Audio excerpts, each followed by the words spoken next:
Election Day is 1 week away, and Congress is scheduled to return from their midterm election recess the week after that.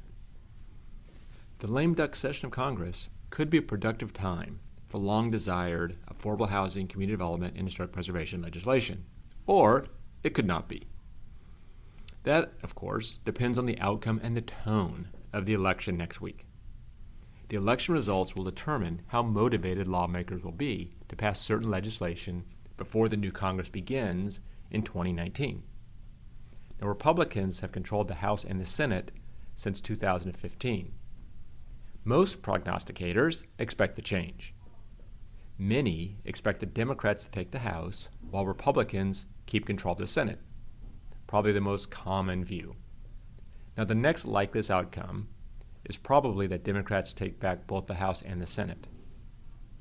And a little bit less likely than that is that the Republicans retain control of the House and the Senate. Now, the most unlikely scenario would be that Republicans keep the House but Democrats take the Senate. Now, if Democrats win both chambers, they'll likely want to wait until they take control, full control, in January to pass legislation that doesn't have to pass this year.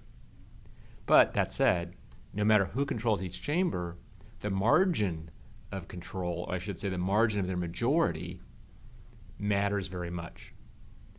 The slimmer the margin, the greater the bipartisanship. The larger the margins, the more brinksmanship and partisan demands.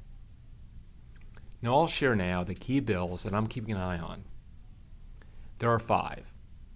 The Affordable Housing Credit Improvement Act, the New Markets Tax Credit Extension Act, the Rural Jobs Act, the Historic Tax Credit Enhancement Act, and the Historic Tax Credit Improvement Act.